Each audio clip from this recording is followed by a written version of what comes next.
do that. Thank you. Sorry. No worries. We're deferring to you on this. Well, it looks like we are live on YouTube. So let's give folks a few more seconds to join us. And then Cheyenne, if you could share the YouTube link for us in the chat, that would be awesome.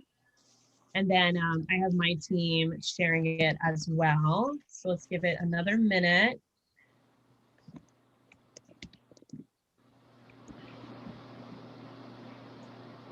Rob, do you want me to let Senator Taddeo in?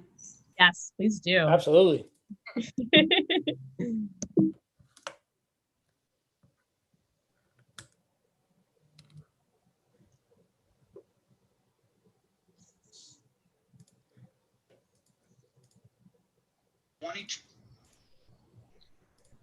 By the way, I didn't say hi, Ben. How are you?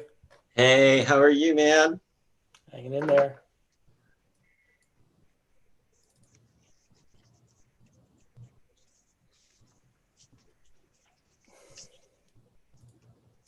Yeah, give me a second. Let me get the YouTube link.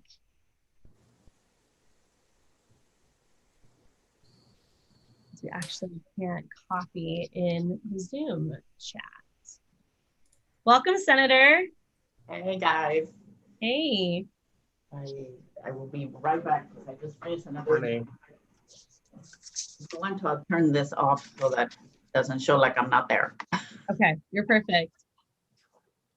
All right. I like those Senate backdrops. Those are very nice. Isn't that fancy? Yeah, Senator Cruz, did Senator Taddeo create that? I think she sent that around, right? Yes, and Berman has a nice one as well. Berman, don't you have one that's in front of the Capitol? I do. Should I put that one on or leave Yeah, this one because on? because that Cruz one, has and Taddeo had the other one. Yeah. Okay. There we go. Yeah, All right, in front of the Capitol's on message because that's part of what we're trying to communicate, that we would like to be. Gianna, I just sent you the YouTube link as well. So let's get that shared out. And then I would say at 10:05, we should let all the press in and get started.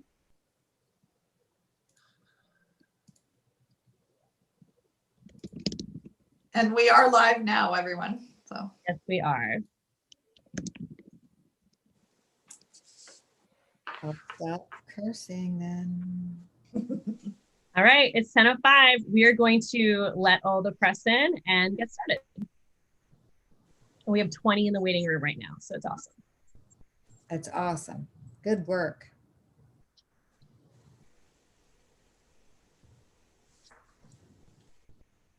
All right, JJR, we're ready. All right. So just a second here.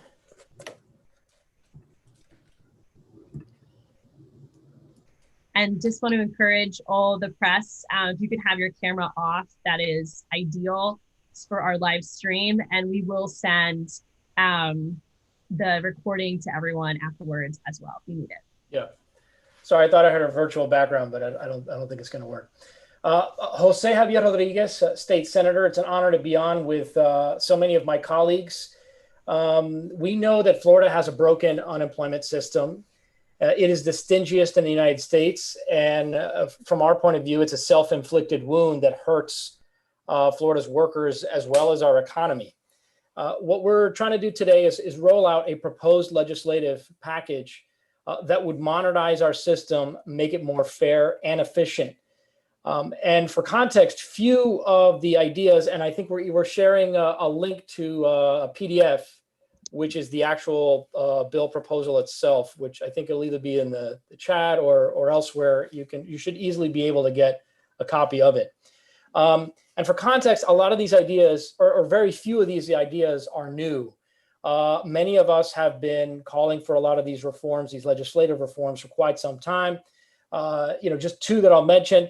I myself filed some of these proposals back in 2013 when I was in the State House.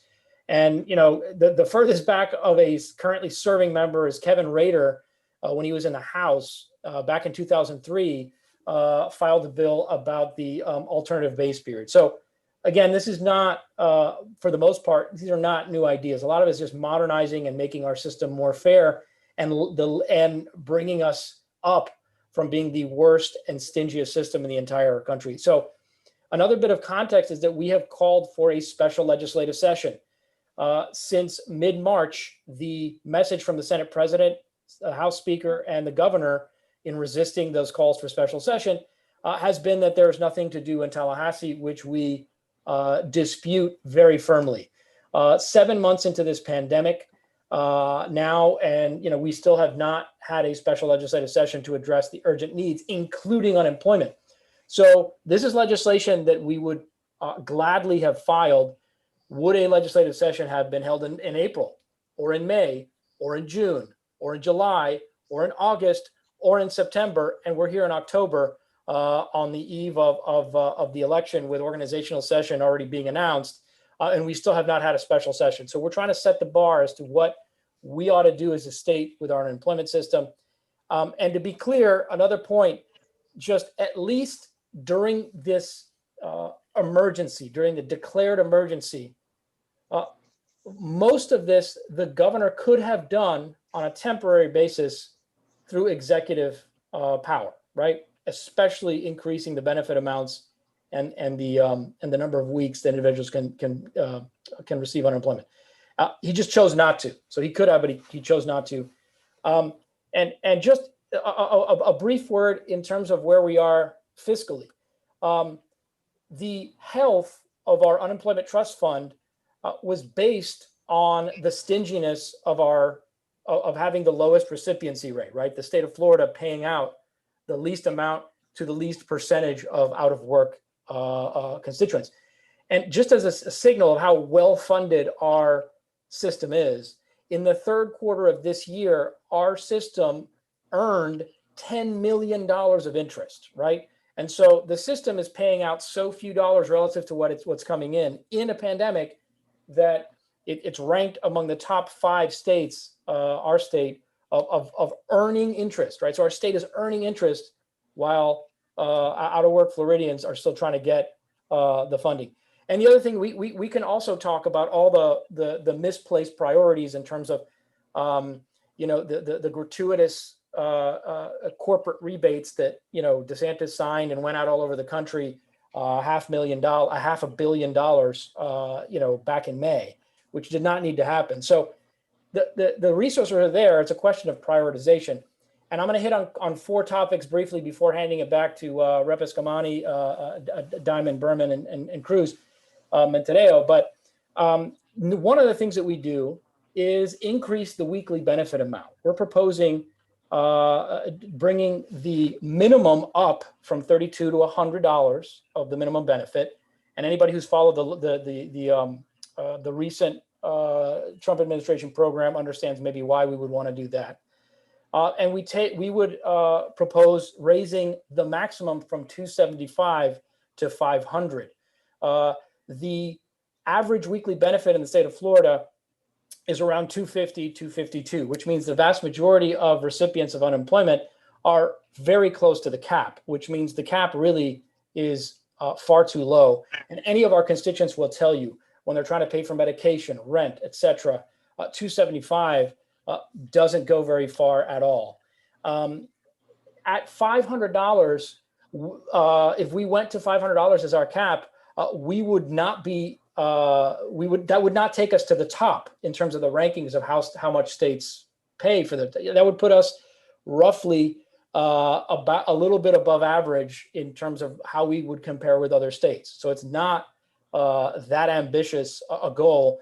And one thing that I'll add is in September, our legislative economists said that the $600 benefit a week from the federal government through the CARES Act was one of the few things that kept people's income from getting worse during this pandemic. So again, it's extremely important for us to address the weekly benefit amount, the number of weeks. The maximum you can do at the federal level is 26 weeks. There is no state that pays less weeks than the state of Florida. We are at 12 at present. We are one of only a handful of states remaining that have not gone to the full 26. So this is really just about not making us an outlier. And again, going back to the lost wage assistance program with the Trump administration, one of the reasons why we're missing out on a lot of funding at the federal level is because our system is so stingy. Two other things I'll mention before handing it over. The short time compensation program. We have layoff prevention programs in the state of Florida, and the STC program is the best. They're work share programs where employers can submit a plan and say, you know, in order to avoid layoffs, we're going to reduce the hours of our workforce, and then they get benefits for that period of time that it takes the employer to hire everybody back. They're this really great program. It does work.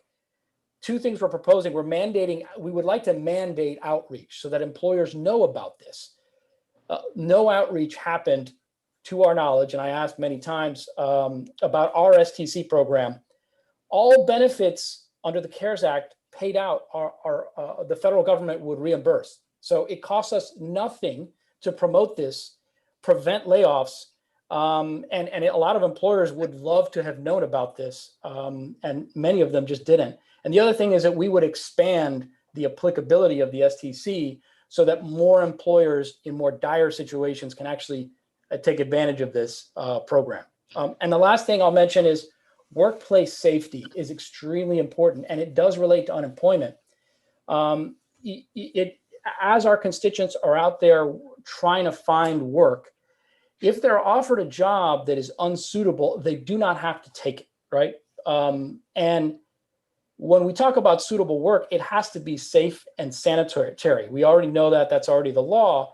But when it comes to COVID-19, since June, I and many others have been asking for the Department of Health and DEO to come out and give us more specific guidance for employers and employees on what constitutes safe work. What can an employee refuse? Now, again, this is not a generalized fear of COVID-19.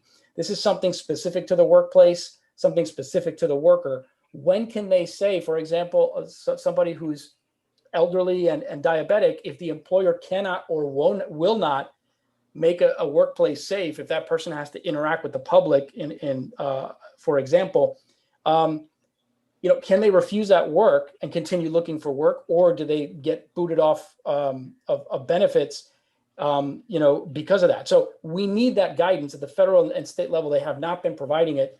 And it doesn't help employers either not to have that guidance, because you end up with an unemployment appeals process, which can be time consuming and cumbersome. So I want to hand it back to my colleagues. Thank you so much, Senator. We want to review key parts of the bill that is rolling out today. So again, my name is Representative Annette Eskamani, proudly representing District 47 in the Florida legislature. And I will be brief, as we have some amazing colleagues and directly impacted people here to also share their stories of why this bill is important to them and why the unemployment system has failed the people of Florida. The first thing I just want to say is that this crisis is not over.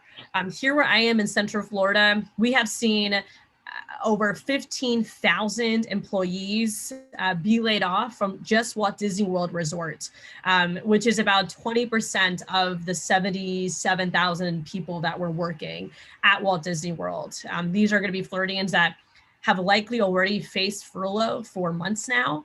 And the broken unemployment system has not only made it very difficult just to access your benefits that are rightfully yours, but it also has created the scenario where Florida didn't even qualify for some federal benefits because we weren't paying enough into the system. And specifically, I'm referencing the Lost Wages Assistance Program, which Florida only received 4 out of 6 weeks because we were not paying enough of state dollars into unemployment to qualify for the additional $300 per person from the federal government. So our stinginess and our system that was designed to fail not only has hurt the people of Florida during this pandemic and before, but it's also left money on the table when it comes to our ability to do more for our citizens. And so to that point, I just wanted to highlight some parts of the bill, including our efforts to like JJR already referenced, to really broaden eligibility and to provide more situations where Part-time workers can access benefits. We're providing more clarity on what disqualifies you for unemployment. And I know Senator Berman's going to speak more to some of these different good cause scenarios that we want to ensure people are protected when it comes to their unemployment eligibility. And I think one of the most important parts of the bill to me is the alternative base period, and also the effort to allow self-employed people to receive state compensation. As we all know right now, if it wasn't for PUA, Floridians that are self-employed would automatically be deemed ineligible for benefits. And so what this bill does, it mimics what other states already have, which is a test that we often refer to as an ABC test, and you see it in the bill on lines 494 to 510, which basically provide a more broad definition of employment to allow potentially self-employed people to also qualify for unemployment compensation. And to that point too, you'll also see in the bill that we were very intentional in creating a space for agricultural workers to be able to access benefits in some scenarios as well. And I do know that we have Telemundo here. So Senator Rodriguez and Senator Taddeo, if you can also say a few words in Spanish before we wrap up, that would be really important for our Telemundo folks that are tuning in as well. With that said, our legislative office here in Central Florida has been working with over 30,000 different claimants with their unemployment. And I know for all of our offices, the problems have not stopped. I mean, even this week, we saw the website not working again. PUA portal is opening to be the DUA portal, which is a mistake that should not be happening for Floridians who were not impacted by Hurricane Sally. And then at the same time, we know that there's a lot of anxiety over surviving from $275 a week, which is just not possible. And so with that said, I'm gonna toss it to Senator Lori Berman, proudly representing District 31 in South Florida, to cover some other parts of the bill.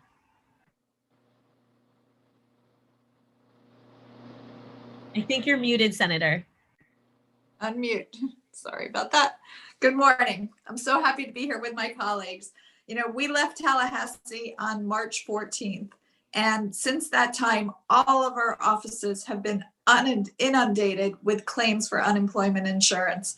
And despite that, the legislature has never addressed it. We have asked repeatedly to go back and address it. And that's what this bill does. This bill will help to start to resolve some of the issues. Changing it to 26 weeks and making us not an outlier, increasing the amount so that people can live on those amounts. And that's why it's really important to have this bill. And there's a provision in here that Rep. Eskamani talked about that I wanted to go over in a little more depth about the good cause. Right now, if you are disqualified for your benefits and have to leave a job, you might stop getting your benefits even though you had a good reason. So we want to define what that good reason is to make sure that employers and employees have guidance about how to proceed on that. So some of the things that we included in the definition of good cause, obviously illness or disability. People are getting sick under COVID and they should still be able to get their unemployment benefits. Domestic violence, it's a real issue. People who are subject to domestic violence can't go to their jobs because the perpetrator knows where they work, might come after them at their job. So allowing somebody to leave because they are a victim of domestic violence is a way for them to continue to live safely. If you need to leave because you have to help take care of an immediate family member, that should be another reason why you still should be able to get your benefits. If you have to relocate with your spouse, that should be another reason why you should be allowed to get your benefits. If your employer gives you a schedule that's erratic and that you just can't fulfill, that's good cause for leaving, the reason why you can't work there. And finally, if they change your business location and you have to commute for over an hour, you shouldn't be forced to work there. So we want to make sure that this is fair for everyone, fair for the employees, and we want to provide the guidance on good cause. The other part of the bill I want to talk about, and you'll be hearing from my colleagues on other information, but the part I want to mention has to do with how you apply. we have seen in the state of Florida that the applications have been a disaster. And we started, when they saw that the online portal was down, they started accepting mail applications. Then they made an online application. So we want to make sure that there are ways for people to apply. In 2013, when this system was set up, I was here. And at that time, it was such a disaster that they had to start accepting mail applications also. So we have it included in our bill that there are at least 2 other methods for people to apply, that they can apply by telephone, that they can apply by mail, that they can apply by email. We want to make sure that people have access, because it's regardless of whether they have electronic things, it's a critical step for you to be able to get your unemployment, for you to be able to apply. So I am really happy to be one of the sponsors of this bill, to be here with all my colleagues to talk about this important bill. And we're going to be pushing this in Tallahassee, because we know that all Floridians, especially those who are unemployed and those who may in the future be unemployed, need the benefits that this bill will provide. Thank you. Awesome. Thank you, Senator Berman. And we've already kind of highlighted, and I see in the chat too, points around just accountability of the system. And so we're going to next toss it to Representative Ben Diamond of House District 68 over in Pinellas County to talk more about some of the parts of the bill that are focused on accountability, including an ombudsman. So Representative Diamond, take it away. Thank you. Privileged to be with my colleagues and appreciate the work that everybody on this call has been doing on such a difficult problem. For those of you who don't know me, my name is Ben Diamond. I'm privileged to represent House District 68 here in Pinellas County. And like all my colleagues, we've spent the past several months and continue to spend time in my office dealing with the challenges of this unemployment system that has not worked at all for Floridians.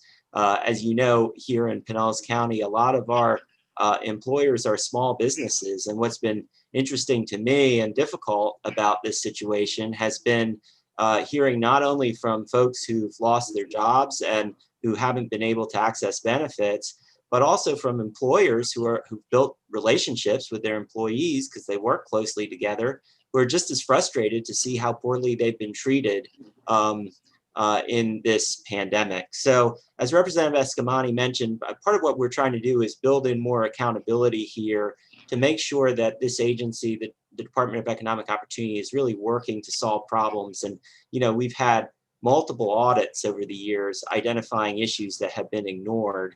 And so that's what led us to this idea that Senator Rodriguez and Rep. Eskamani put into the bill of an ombudsman. And it's basically an attempt to try to change some of the culture in the agency to make it clear that there needs to be a place for Floridians to go to raise issues with regard to the agency and with regard to their application process to obtain benefits. And certainly all members of the legislature, we've all done our best over the past several months to be communicating problems that we're identifying with our constituents to the agency. But part of the problem that we see is that there's no place within the agency for out of work Floridians to go to say, hey, I want to tell you about my situation here. And hopefully that ombudsman will be able to see trends, like we have all seen trends as legislators dealing with these calls, identify problems, and get those problems resolved, whether they're technical, whether they require action from the executive branch, or whether they require further changes to Florida law. So that's the idea. It's sort of similar in my mind to the insurance consumer advocate. We have other places in state government where we have people whose job it is to make sure that the state is working right for them. And we need that here desperately. The second thing that I think we need that the legislators on this call have all identified is the idea that, there's got to be a deadline for action in government. You can't just send in your application, whether it's electronically or by paper, and just have it sit, particularly in a situation like this, where folks are experiencing tremendous hardship.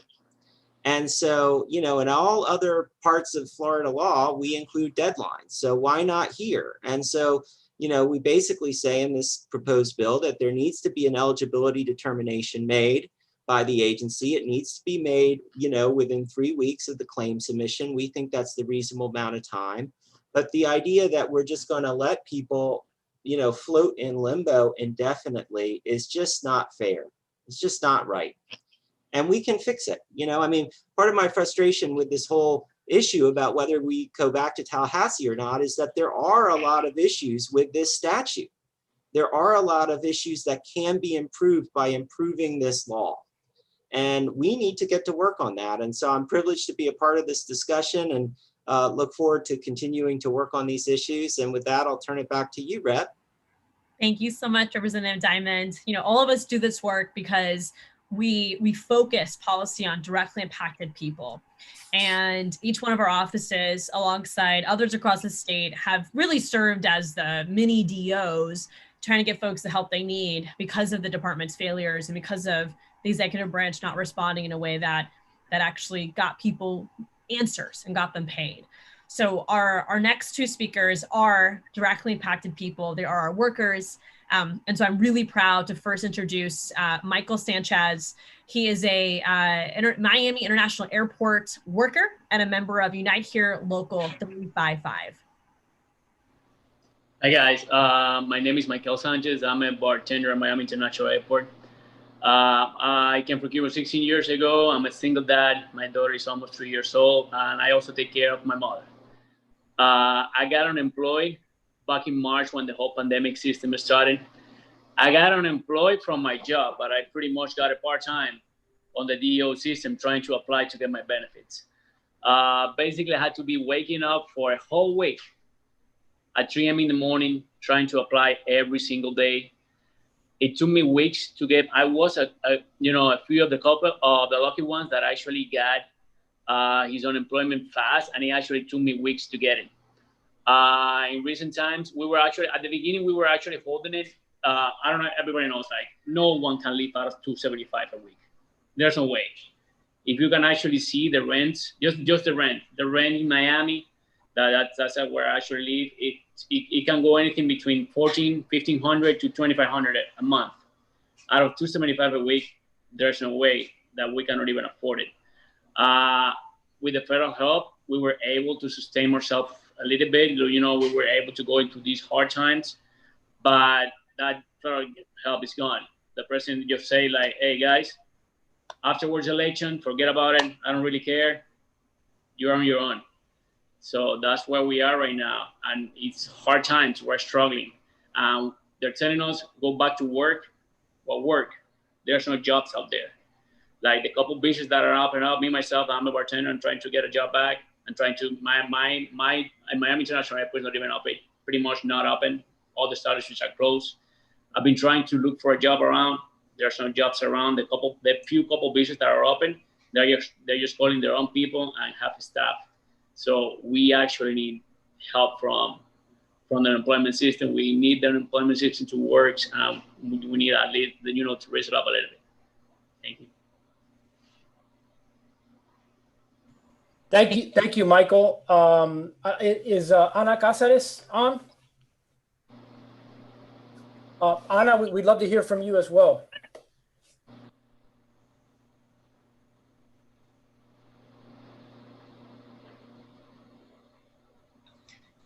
Sorry, I was muted. How are you, everybody? I'm Ana Cáceres. I'm a member of the local union 1175. It's IUPAT, which is the painters and allied trades, but also we are the people that set up trade shows in Miami. We set up the boat show, Art Basel, all of the conventions.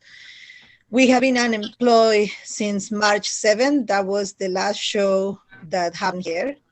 And our union has been having terrible issues with employment because we have probably around 20 people that have never received a penny since the pandemic started. I just got notice that one of our union members won 2 appeals against the DEO, and they told him that he needed to pay about $3,200 he asked money to his family to pay those $3,200 because they told him that they were going to release the funds, and they still haven't. So he actually paid money that he didn't know that he won the appeals, but he wanted to get paid. We have people that had the cases on hold for 12 weeks, 14 weeks, and they call every day, they get passed around supervisors, and nothing ever happens. In my case, it took, I think, 4 weeks to get paid. My husband was on that March 22nd hold. He didn't get paid until almost the end of May. And we have no prospect of coming back to work. And there is a lot of people that are single. In our case, we are two, so it's a little bit easier for us because it's two homes. But the people that are single, they can't pay their bills. We are facing eviction. We lost our insurance because we can't afford the COBRA, and most of them are either single or they have older children, so they are not covered. They are not covered under the Medicaid extension that the governor put until January. So right now we are faced with nothing. Our union has been great. They have been having food drives. They have been helping. We have been helping the membership with unemployment. There is a couple of us that have taken pretty much full-time jobs doing people unemployment claims because they are not really computer literate. We are good with tools. We're good with our hands. Not so much with computers a lot of times. So we help, but still there is cases that we haven't been able to help them. So yes, and definitely if it can be more than $275, because right now you can't live here with $275. Not only that, with $275, the people that they are on food stamps, they won't receive anything anymore because they consider that $1,100 a month is much. Well, thank you. Michael. Absolutely, Unite. IUPAD have been working really hard for their members, and I know for you all, it's not easy to have to come on here and share, in some case, multiple times what you've gone through after having lived it. So thanks for joining us. And I think Rep, at this point, if Senators Cruz and then Taddeo have anything to add, please do. And I would say there are some questions in the chat. And what I was going to say for Telemundo or anybody else who's on and would like remarks in Spanish from any of us, what I would suggest is maybe ask the question in Spanish and we'll answer it, because there's no way we're going to be able to repeat a 40-minute program in Spanish. So we want to zero in on what your questions are in Spanish. So and you can direct them to us legislators or to Anna or Michael if they'd like to answer. Thank you. Well, hello, everyone. I'm Senator Cruz from District 18, which is Tampa. And, as elected officials, I feel like it's our duty to identify issues and come up with innovative solutions for people in this state. And this pandemic has exacerbated so many underlying problems with our damn dysfunctional unemployment benefit system. This legislation that my colleagues have discussed here today will directly address a myriad of shortcomings that currently exist. These problems have been highlighted multiple times through state audits, but were met with inaction by the majority party. And our governor insisted that they never made it to his desk. This debate is undoubtedly about policy, but more than anything else, this debate is about compassion. And I want to share with you a quick story about a feeling of powerlessness and hopelessness. And because I have his permission to talk about this today, I want to tell you about a constituent in my office that we're helping. Currently, the state owes this man $10,000. Leader Diamond talked a little bit about tremendous hardship. Well, let me tell you about this. Brandon's been waiting for months to get his claim. He's owed $10,000 at least. And during this time, Brandon and his son ended up driving to Georgia to a family member's house for help. His car broke down. He was able to get a truck from a family member, but before he could pay it off, the truck broke down. He had to pour money into getting it. After a period of time, Brandon and his son were actually living in the truck because he's still waiting for his benefits. And those of you that have had the luxury of never having to live paycheck to paycheck, I commend you, but I have, and I understand this story. They lived out of their truck. The family member now demands that he returns the truck. And why is that? Because the state's unemployment payments are far too low, and he's far too in arrears to catch up. Now he's living out of a hotel after receiving help from local organizations. But, you know, the problem remains that our state's unemployment system is shameful, and it has contributed to this man's plight. He was working before this pandemic. He was taking care of himself and his son. You know, we've been working hard to help Brandon get the money that he's owed, but there are thousands more out there just like Brandon that we haven't reached. You know, when you consider the sound legislation that is out today by my colleagues, think about Brandon and his son and the thousands of Floridians just like him. And that's really who these reforms are for. So I want to thank my colleagues again. You know, we need some accountability and no more excuses. And this is legislation that proposes just that. So thank you for including me today. Thanks, Senator Cruz. And I was remiss, Senator Powell is with us. So Senator Taddeo and Senator Powell, we'd love to hear from you. Thank you so much. I'm not going to repeat. I agree with everything that has been said, and I'm not going to repeat. And frankly, the story that Senator Cruz just told is all too familiar to all of us about helping people, and literally they're crying on the phone to us. It is heart-wrenching. It has been very difficult on our staff who have taken a lot of these calls, and frankly, we don't train them for, you know, people who are many times even suicidal. That's how bad it is. And now we are dealing with, you know, the DO now telling people that sometimes they were overpaid and they have to pay it back. I love it that DO has the time to now go after people returning the money that maybe they overpaid. I wish they would take the time to pay the 1.9, I'll give you the exact number, 1.992 million people that still have not gotten an answer, not gotten paid. This is completely unacceptable. And I think that's what I'm going to say. I'm going to say it in Spanish. Me parece a mí muy triste que tengamos una situación tan difícil en nuestro estado para tanta gente. Hemos tenido historias que nos han partido el corazón. Nuestros trabajadores en nuestras oficinas no están entrenados para esta clase de llamadas. Muchas de las llamadas hasta personas que están ya al punto de suicidarse.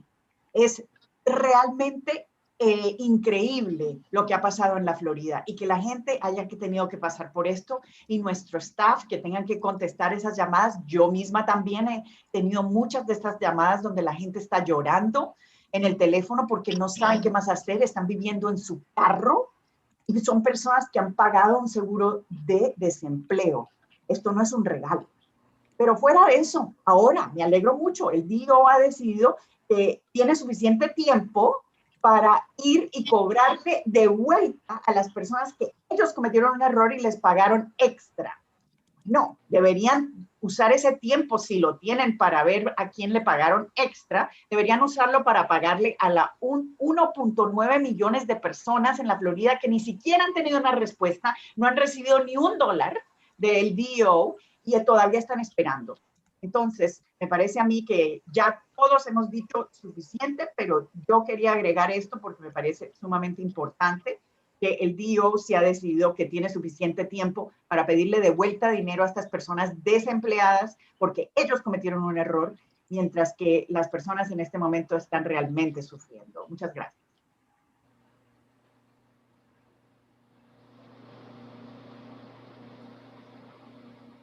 Senator Powell, pass it to you. Mhm. I want to thank Senator Rodriguez, Representative Eskamani, and all of my colleagues who are on this call this morning. Truly, I believe that this has been a problem that we've had to handle, specifically in our offices for the last 6 or 7 months. And as a colleague and as a counterpart in the Senate, I'll be working diligently to make sure that we're able to push our effort and get this legislation passed. I don't have much more to add than my colleagues have already said. I'm ready to get the job done and get back to work on making things happen for the people who we serve. Awesome. Thank you, Senator. To that point, I know that there are questions coming to the chat, and some that I've answered through the chat as just trying to carry the program because I know we are running late. I did see a question from Jake that I don't think anyone's answered yet, so I'll read it out, and if there's a colleague who wants to take it, please do. DO is beginning to contact people who it says were incorrectly paid unemployment, asking them to pay the money back. What's your reaction, and do you think it's too soon to begin recalling this money? Well, Senator Taddeo did answer that question, but in Spanish. And I don't know, Senator Taddeo, if you want to jump in, but this is a problem that we flagged during the pandemic. I mean, obviously, which we're still in, but months and months ago, many of us were flagging this issue that, because of the measures that DEO took to sort of try to stand up a broken system that was mismanaged. A lot of people we heard a lot of people that were, trying to protect themselves because they realized they were receiving benefits that were overpaid. And there wasn't really a good process in place. And so I cannot say with any certainty that this was a systemic issue that they had, but just anecdotally, it does appear that, especially during the early months of this economic crisis, that a lot of things were done very quickly. And as I think Senator Taddeo was saying, putting people in very difficult situations who may have been confused about things and are now being asked to repay thousands of dollars and having to go through appeals processes that they shouldn't have to go through. Thank you, Senator. If folks have more questions, please submit them in the chat. I did see another question around the Connect system in general. And so I'll read this one out as well. How does the bill address the unemployment portal Connect system issues? Does this system need to be modernized or revamped to avoid future issues? And the one thing I put in the chat was that, in Florida statute right now, the Connect system is never actually named. There is a section in statute, I believe it's 443-111.1113, that speaks to the Reemployment Assistance Claims and Benefits Information System. And so, DO as an administrator is the agency that developed the system that statute requires a system to be built. And I think it's safe to say that with the improvements of the policy outlined by Representative Ben Diamond and Senator Berman and others, these type of requirements of a timeline to get back to people, of new ways to access unemployment, of an ombudsman does make a new requirement for a system and customer service that works. And so, we will work with DO as this bill moves through the process, but the reality is that there is going to have to be dramatic improvements just based on the requirements in statute that DO will now have to meet. I don't know if there's anyone else who wanted to add to that question. Rep. Eskamani, can I add to that? I thought that was a terrific answer, and it's an important question, but just going back for a second to where the senator started when he opened these comments, we have a role to play as legislators in proposing policy changes, but we also have a role to play in holding those agencies accountable that we are funding each year in the state budget. And that's why I, for one, and I know many of you on the call share this feeling, have been so frustrated with the idea that we're going to keep kicking the can down the road until we actually go back to Tallahassee to start addressing these issues and holding people accountable as part of our job, And I remember hearing my granddad talking a lot when he served in state government about things being a day late and $1 short. And I keep hearing from my friends on the other side of the aisle, well, we're going to have hearings, we're going to do something, but it's going to be a year late and it's going to be hundreds of thousands of dollars short. I mean, we should have already, when it comes to these issues with regard to the portal and Connect, we can't necessarily solve those issues by legislation, but we can use our work in the legislature to hold accountable those agencies that are given a task and given funds to complete those tasks. And we've really, in my opinion, done a great disservice by not meeting this year to be asking those questions. Agree. And, I'd like to mention that does anyone beside me see a bit of irony and unfairness in the fact that they're going after people that may have been overpaid when there are hundreds of thousands of Floridians that are still waiting to even be paid? So they certainly have figured out a way to go after people that owe them a measly $275. But, if they would put the same amount of effort to getting folks paid, there would be many people like Brandon that would be better off. Yeah, I wanted to jump in on some of the other questions as well. Some of the questions relate to the Connect system. And from my point of view, there are really two things that have to happen, right? Number one, the legislature needs to undo this horrendously stingy system. The other part is that the executive, so that's our part. That's what we're trying to do. And we have not been able to do that again because the Senate President, House Speaker, and the governor have not allowed us to have a special session. But the other part of this is administrative, right? It's the Rick Scott administration that oversaw the Connect system when it was implemented and all those contracts, et cetera. And DeSantis has overseen many multiples amounts spent since then in the administration of this broken system. So that's the other piece of it that we do have a role in as legislators. But this is and they're all related. But this is about the actual changes to the law. And one of the things that directly relates to Connect is that one of the things we're saying in the bills, there have to be alternative ways for people to apply. It cannot just be online. So that was one of the things that they did back in 2011 that made it harder for people to apply, so that people can apply by alternative means, right? Whether that's by, it's up to DEO to figure out what that alternative is, whether it's email or phone, et cetera.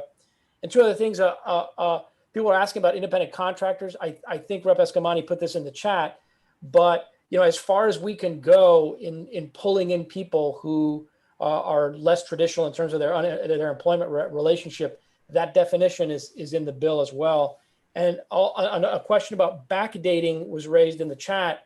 And again, the backdating was really something that's come up because of DEO's failures, right? And we're still dealing with this. I mean, the backdating is a real challenge for us still in our constituent offices. There's new issues on top of old ones.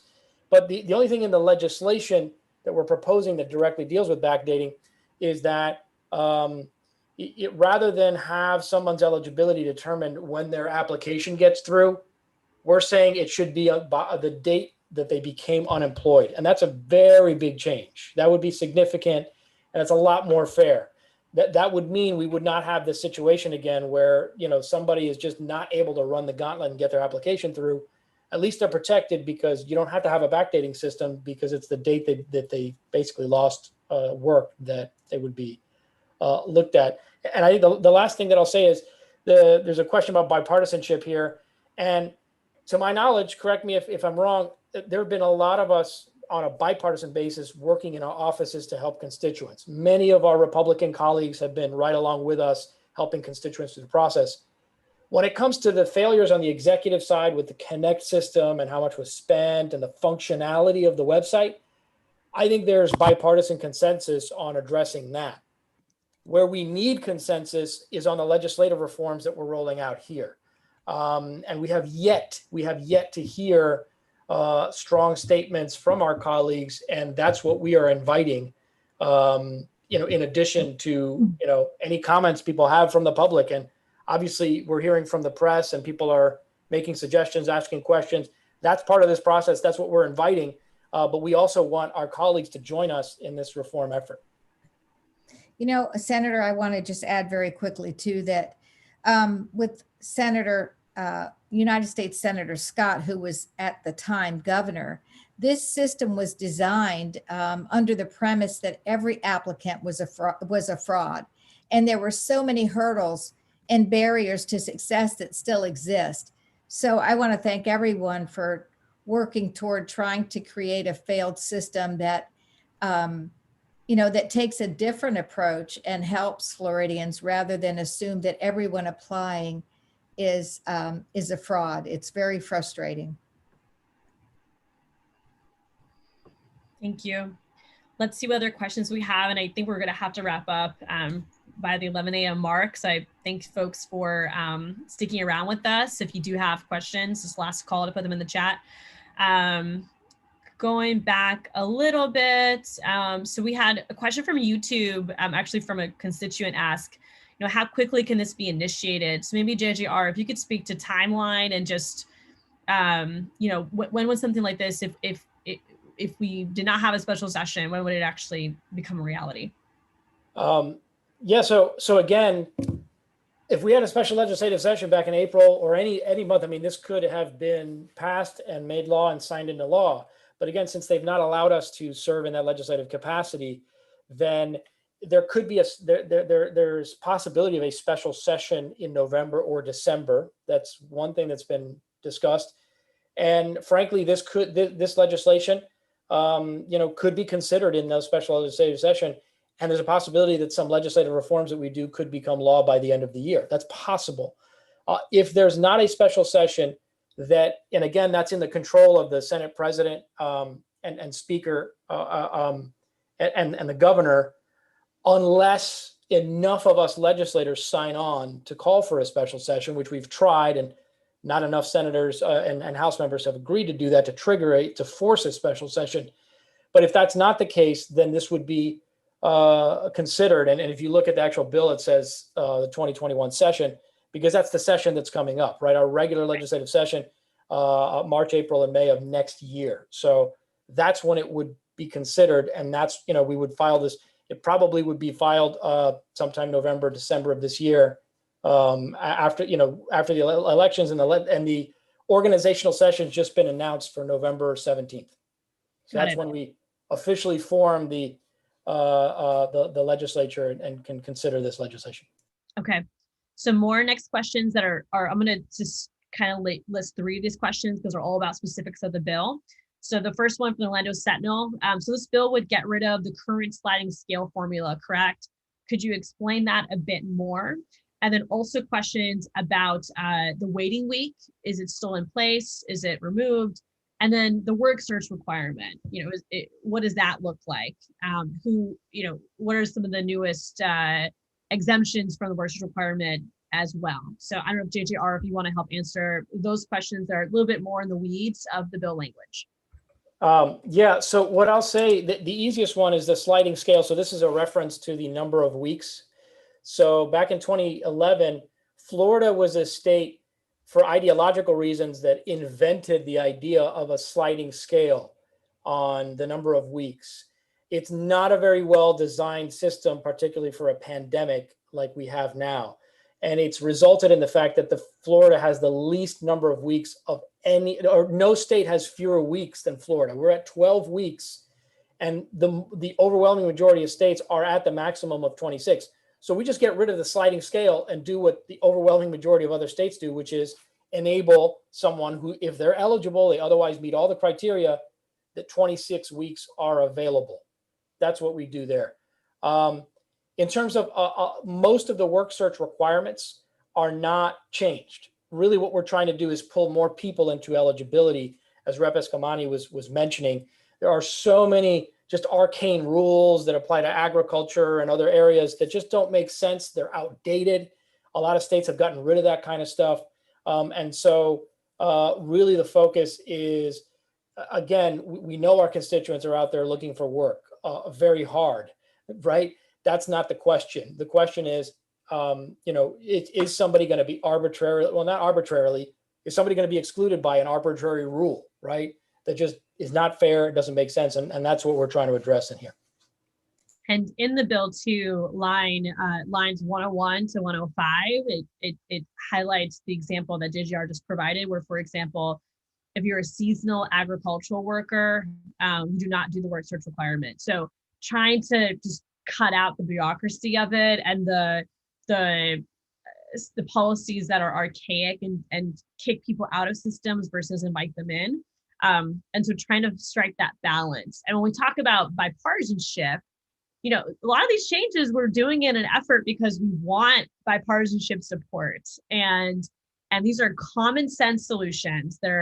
They are in contrast to any of the misleading rhetoric that leaders like Senator Rick Scott have perpetuated around calling Floridians lazy and things like that. This is really about ensuring that if you face unemployment for the reasons of for good cause, that you're not automatically ineligible for benefits. If you're self-employed, you're not automatically ineligible for benefits. And then, of course, to address the customer service concerns and actually create a system that wants to help you versus a system that looks for reasons to reject you. And so with that said, unless there's any more questions, I think we're going to close off. But just want to thank everyone again for joining us. Thank you to all of our elected officials and to our workers for sharing their personal testimonies. You are why we do this work. We fight alongside you. And I do want to say that this policy proposal, it took months to bring it to you today. And this was the work of multiple stakeholders, directly impacted communities, working alongside legislators to do what's right and to bring forward a proposal that should be heard right now. And we're going to do everything we can to continue holding others who don't understand the faults of this system accountable, and to continue helping our constituents as they come to us in droves during this pandemic. With that, we'll make sure the recording is emailed to everyone in case you need it. If you want to do separate one-on-one interviews, I know everyone here is available for that. So please feel free to reach back out, especially for our Spanish media. Reach out to our Spanish-speaking lawmakers for further details. And with that, we definitely appreciate everyone, and we wish you health and safety into the end of the week and beyond.